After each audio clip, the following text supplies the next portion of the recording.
अस्सलाम वालेकुम रहमतुल्लाहि व बरकातहू।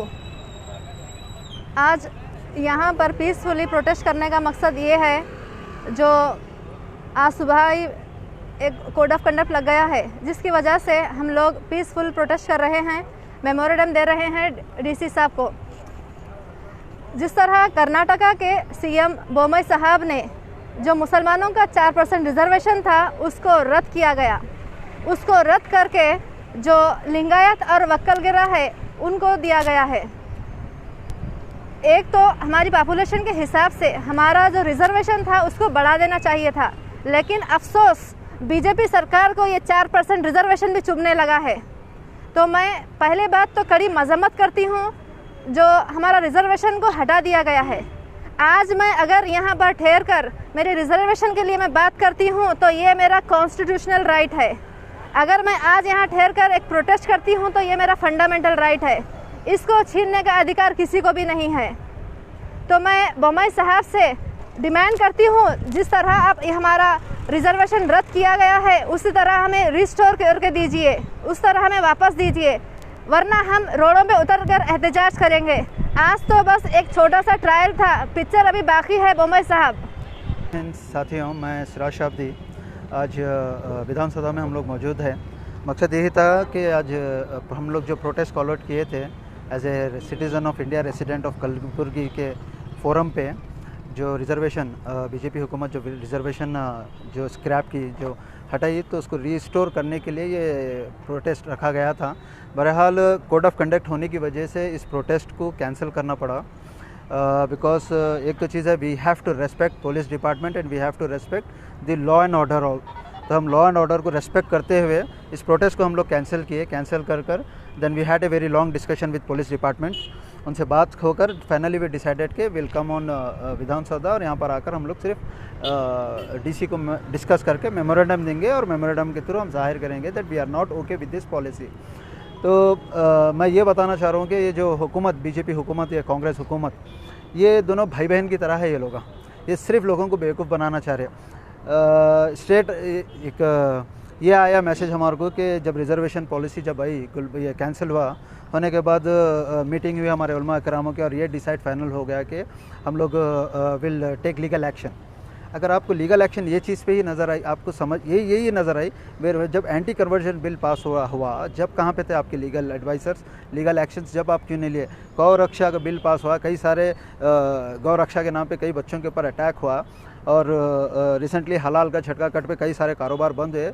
जब कहाँ पे थे ये लोग जो आज रिजर्वेशन कैंसिल होने के बाद एक स्टेटमेंट देते हैं सब मिल करके, भाई हम लोग लीगल एक्शन लेंगे, कोई भी इसमें प्रोटेस्ट नहीं करेंगे।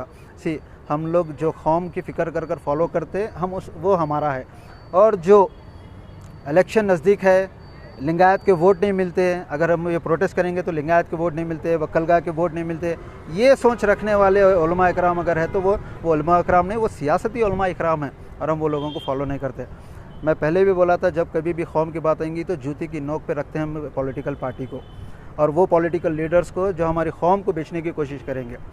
तो बहरहाल हमारा स्टैंड बहुत क्लियर था। ये बीजेपी और कांग्रेस का नसीब अच्छा है कि हमारा प्रोटेस्ट नहीं हुआ। अगर प्रोटेस्ट होता था आज हमको बताते थे, आज इनको इनकी औकात हम दिखाते थे। 80,000 लगभग 2011 के सेंसस के हिसाब से 80,000 मुसलमान हैं। अब तो 1 करोड़ के करीब हुआ कर्नाटक में, and we have only 7 MLAs, वो भी नाकारा 7 MLA है यहाँ पर।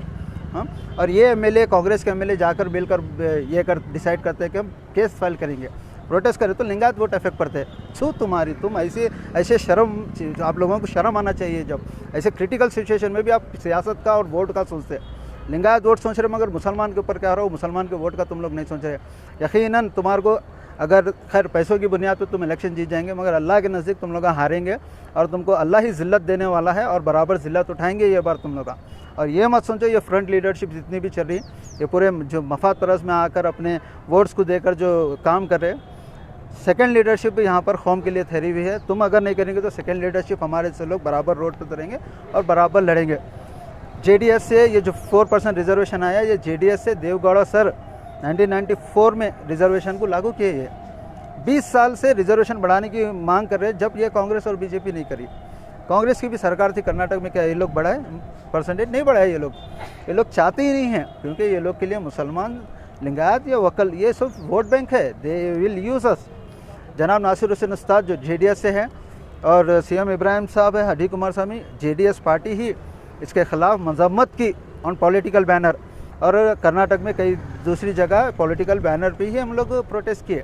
गुलबर्गा में भी नासिर हुसैन उस्ताद साहब ही ये चीज़ को कंडम किए ओपनली, और कल हम लोग प्रोटेस्ट भी कर रहे हैं JDS पार्टी के बैनर पे।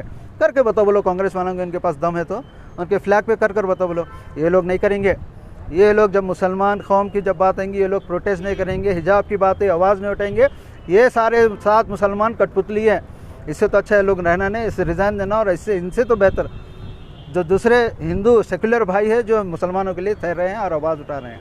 बहरहाल ये चीज़ को हम कंडम करते हैं, और आने वाले वक्त में अगर ये चीज़ रिस्टोर नहीं होंगी तो बराबर गुलबर्गा में बहुत बड़ा एहतजाज होगा, और ये एहतजाज नौजवानों की तरफ से रहेगा, और नौजवानों का एहतजाज बहुत बुरा होता है। It will affect to entire system of political wing. Thank you.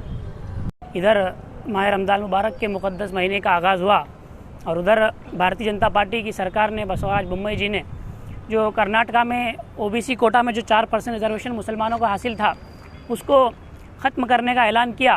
अब तो खैर इलेक्शन अनाउंस हो चुके हैं, लेकिन कुछ बातें मैं आवाम के सामने मीडिया के थ्रू पेश करना चाहूँगा।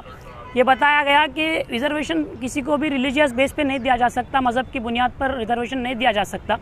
मैं ये बताना चाहता हूँ कि रिजर्वेशन मज़हब की बुनियाद पर नहीं दिया गया था। मैं तारीख़ में आपको हिस्ट्री में थोड़ा पीछे ले जाना चाहूँगा।